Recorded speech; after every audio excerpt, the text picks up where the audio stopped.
the viewers wherever you are with us, of course, right now. Good morning from Banjul. This is Africa TV. And of course, welcome back to another edition, or should I say, second day, special editions that we started yesterday. Of course, with regards to what is happening at The Hague on the hearings. As we were here yesterday, discussed what happened yesterday on the first day, and of course today is going to be the second day of the proceedings there in The Hague after Gambia filed a case at The Hague with regard to the genocides in Myanmar. But of course, yesterday, we have seen Myanmar also a team led by their leader who came and denied all the allegations and all that Gambia have presented. And of course, today being the second round of the hearings, Gambia's second round of the hearing, but third day of the proceedings, of course, and then Gambia will be coming back in a moment to, of course, give their second round of the hearings or whatever they would have with regards to further buttress or maintain the positions that they have filed in. I'm not going to go beyond that for now. Of course, let me just quickly introduce my colleagues here in the studio. Ibrahim Abba, of course, back with me. So as is Jordan Jai. Ibrahim, good morning and welcome back as we continue following the proceedings at The Hague. Gambia, of course, as we said yesterday, at the forefront. So that's why we are closely following this case. Good morning. Thank you. It is a pleasure to be here with you. Of course, it is going to be a busy day, the third day since Tuesday, proceeding at the International Court of Justice, where Gambia is in the forefront trying to prove the genocide allegation against Myanmar. So this is a busy day, and the court is going to have today session or cater special time for rebuttal, because the presentations were made by Gambia and then Myanmar came to defend. So it is like head to head now. Today each will have to face 90-minute time to do the rebuttal. Interesting. Of course, as you are watching, we will just tell you, of course, have to stay with us, because in about 20 minutes time, the case will resume at The Hague, where the Gambia's team would, of course, be there to present their second round of whatever they would put to the judges there. Julde, good morning and welcome. Good morning, Amadou. It's a pleasure to be back in this special edition on Gambia versus Myanmar genocide. We hope to bring you interesting stories there, because today, like Presba said, is going to be a rebuttal from the Gambia side, because the defense counsel yesterday were saying there have been so many evidence against the Gambia, and they were also asking questions with regards to the funding and the OIC and the linkages between the UN and the Gambia and the OIC. So we hope that the Gambia is going to give us an insight as to what really happened, and they are also going to defend the case and also bring in their evidence as regards to the case. Interesting. Well, joining us also on the line is Brad Adams, Executive Director of Human Rights Watch Asia Division since 2002, and of course he is also the overseer, of course, the organization's work on human rights issues in 20 countries from Afghanistan to the Pacific. And Brad, good morning and welcome to this special edition on iAfrica TV. Good morning. Thank you for having me. Excellent. Well, you are there at The Hague, as we are, of course, also here following the proceedings. But you've been there, of course, since yesterday. What can you tell us? How has been the proceedings going there since yesterday? Well, there are a lot of Burmese people here. The Burmese government flew in what I would call a rent-a-crowd. They paid for a couple of hundred people to come from Myanmar to show support for Aung San Suu Kyi in a typically staged protest that dictators often use. There are also a lot of Rohingya here protesting against Aung San Suu Kyi and the Myanmar government. I mean, the proceedings have gone well for Gambia. They've made a very, very strong case for genocide. They've elaborated on exactly what happened in Myanmar, the ethnic cleansing, the mass murder, the mass rape of Rohingya women and girls, the burning of villages to the ground. And really all the Myanmar government could defend itself with yesterday was trying to attack whether Gambia should have brought this case, suggesting there's some sort of conspiracy with the Organization for Islamic Cooperation. And under the Genocide Convention, Gambia is entitled to bring this case. And in fact, every state in the world is supposed to bring cases on genocide when it happens to protect people from further genocide. The Myanmar government also made one very strange claim, which was that there were not enough deaths recorded to say that it was a genocide, even though the best estimates are that there were tens of thousands of people killed. They said there's no precise number, so how can you call it genocide? And of course, that's wrong. There can be a very small number of people as victims of genocide, but the reason there is no independent verification of the exact number of killed is that the Myanmar government has not allowed independent investigators, including the United Nations or Human Rights Watch or other organizations, to go into Myanmar to do an investigation and document the number. So I found their case to be very weak yesterday. All right. Interesting. Like you said, Gambia putting forward a very strong case compared to that of Myanmar. Of course, listening to both parties yesterday, you are a very experienced person, of course, have a vast experience with regards to such issues. What's your own reading? Probably, after the two countries laid their cases and you have virtually assessed, made your own assessment. Coming to today for the second round, what kind of argument are we to expect from the Gambia and Myanmar as well, you think?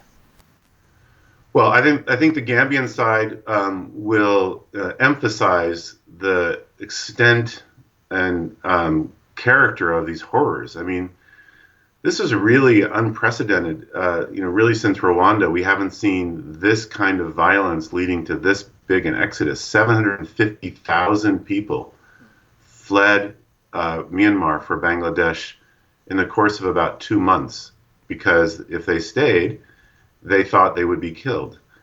And we have a Myanmar government that basically has said to the court, don't agree with Gambia because we have a military justice system that will hold people accountable. This is what Aung San Suu Kyi said yesterday, and it's really ridiculous because she was a political prisoner, as were many members of her political party, and they used to say before she came into power that the military justice system failed, that there was complete impunity in Myanmar, and now suddenly that she's in power, she's saying, oh, no, you can trust our military justice system. We don't need any international intervention here. We'll take care of it ourselves. And, Burmese people know that that's just nonsense. And I think the Gambian side will make those points very clearly today.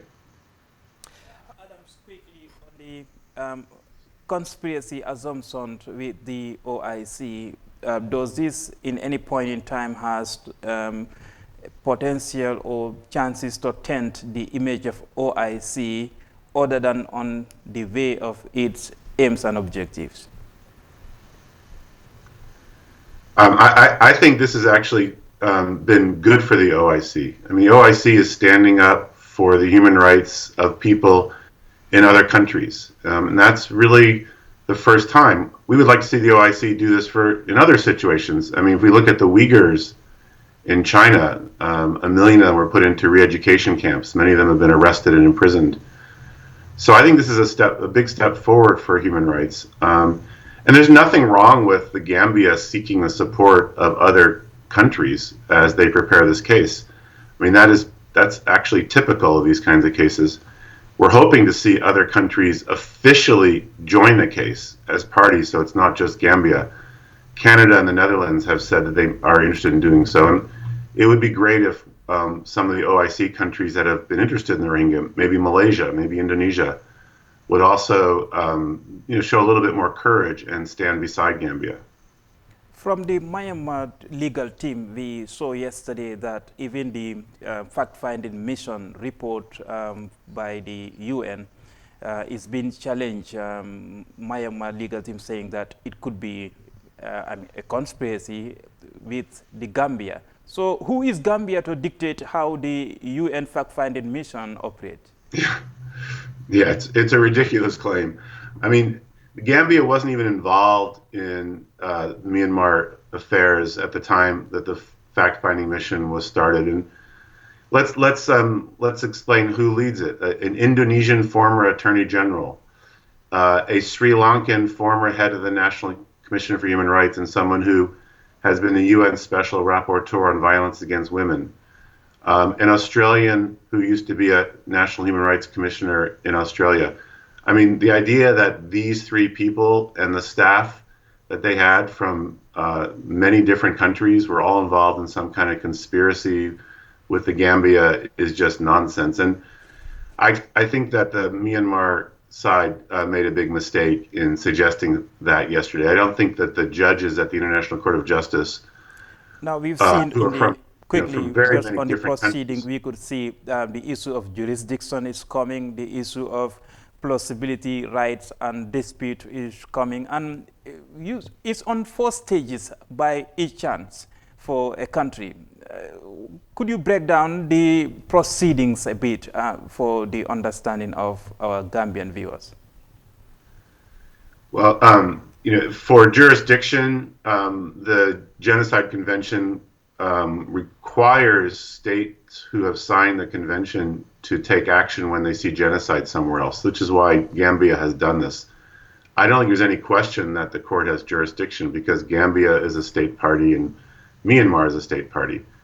And the attacks on the Gambia position were simply to try to pretend that Gambia wasn't acting on its own voluntariness, that somehow they were being forced to do this on behalf of the OIC. And the Myanmar government was saying the OIC is not a state party, so therefore it can't be involved in this. But the OIC is simply backing Gambia, so that's not really an issue. And then the question is going to be whether or not there was genocide. And the thing is that the Myanmar government also made a mistake because this case this week is about what are called provisional measures. It's basically measures to try to stop continuing harm to a party. And here we're talking about harm to a whole population of people called the Rohingya. And you don't have to prove genocide at this stage. That will come later when the court hears the full case. Right now, you just have to show that there's a risk of harm to this population. And I think that is very clear. We've seen not just this kind of violence in 2017, but it also happened in 2016. It happened twice in 2012, and it happened in the 2000s and the 1990s. We never know from one day to the next when the Burmese military is going to start attacking the Rohingya. So I think that element will be met rather easily. Mr. Adams, yesterday also we heard that the Myanmar's leader came forward and then did mention that the fact that Gambia filed in a case against, her country, the Gambia did not allow them to finish their domestic accountability, which is jeopardizing, their domestic accountability. So what is the admissibility criteria for state members or states to file a case against, other states? Yeah, it's a good question. There's no requirement for the International Court of Justice to allow a state to finish its domestic investigation. That would be a criteria at the International Criminal Court, but this is different. For the ICJ, I think if they had evidence that the Myanmar authorities were holding the people responsible for these atrocities accountable, they would take that into consideration. But that has not happened. I mean, Aung San Suu Kyi was simply not telling the truth yesterday.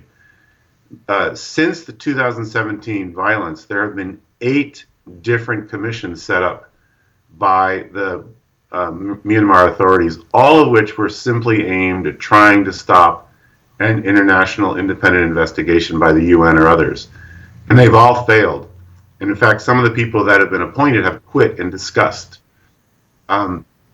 There is now a 9th commission that they've created that involves a Filipino woman as a leader. And on the day she was appointed, she said, "We are not here to hold anybody accountable or to judge anybody." So it was clear that that commission is a waste of time. So this is not a good defense for them. In fact, the reality is that the military in Burma has complete impunity. Well, Brian, thank you so very much for now. We hope to link up with you later again in the day. Technology permits, but we want to thank you for so very much for your contribution.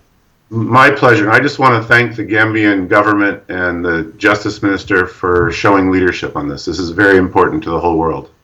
Excellent. Thank you so much, Brad, once again. All right. Thank you. That was Brad Adams, Executive Director of Human Rights Watch, Asia Division since 2002. A very, very experienced guy when it comes to genocide and, of course, legal matters and all that.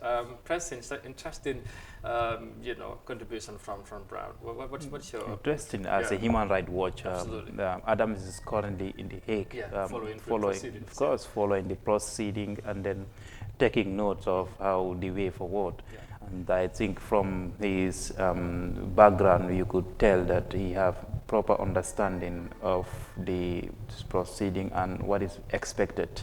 So this he is a continuation of the. He seems to be very pleased with Gambia's position, and he said, the Gambia have put forward a very strong case. And it is a traditional expectation of a human rights defender and human rights watch, but this remains a case, and actually Gambia today will have to, like he said, prove the case beyond reasonable doubt, because there is a jury established, and then this is at international level. The whole world is watching. Over the past 78 hours, we've seen a lot of reports from all angles of the world, from the global aspect. A lot of views are coming. So the case is just beyond Gambia. And this is what the Minister of Justice of Gambia said. Batambedu said, it is Gambia going there, but representing the whole world, representing humanity, because when we allow few to be dehumanized, then we allow ourselves to be dehumanized as human beings. So that is the position of the Gambia on this case. And human rights defenders alike will align with Gambia on the principles of human rights. All right, maybe at this point again, before Julde comes in, we should remind our viewers that they're watching a special edition on the ongoing court proceedings at The Hague. Of course, as Gambia filed in a case against Myanmar on the genocide allegations, and of course yesterday was the second day hearing. Today is going to, of course, it's going to be the third day, a second round of hearing from both Gambia and Myanmar. So it's going to be, interesting. Of course, in few minutes from now, the court proceedings will resume in The Hague, and we will continue to discuss and whilst we wait for the judges to make their way into the courtroom. Jules, the interesting stuff from Brown, like Press has said, or Ibrahim, he's a human rights watch person. So, but of course, he have put forward very strong analysis and, of course, contextualizing things. After what he following the proceedings yesterday, Force Gambia put forward a case. Of course, Myanmar came yesterday and refuted some of those claims. But with all that, he think that Gambia have a very strong case, and probably, we might expect some positive out of it. But we wouldn't want to delve into that, to preempt anything like you said yesterday, because these are court matters. So, what's your own feeling with regards to what he have said? I think, like he said, Gambia actually, according to the proceedings we've seen since Monday, Gambia really make a strong point. And from the defendant side, they're saying that, Gambia did not actually bring in the actual figures to ascertain that it was actually genocide. In essence, like they're trying to refute that there was not genocide in Myanmar. So, but he's saying that there is actually genocide because the figures are there. And I believe that the fact-finding mission from the UN, they also did their own part of the story, and they came up with figures. And also there are more than 700 people who fled to Bangladesh. So all this 700,000 people plus people rather who fled to Bangladesh, and all these things are there. So if you know, it's a point on the side of the Gambia, I believe. So another thing that also struck me is when she mentioned that domestic accountability, you know, Gambia like is kind of jeopardizing because they were not given chance, you know, for domestic accountability to take place. So and he's now, Mr. Adams is actually saying that, you know, there is nothing like that in the ICJ, which I think is very, very important, because courts like the ICC and the African Commission and all these things, there is actually an admissibility criteria that should, you know, take place in order for state parties to file a case against other states, you know, in the international arena. But here he's saying that there is nothing like that in the ICJ, which I think is very, very important. And these are the points which are raised, you know, by the defendants, and they really affirm, because I believe that all the three speakers yesterday did mention that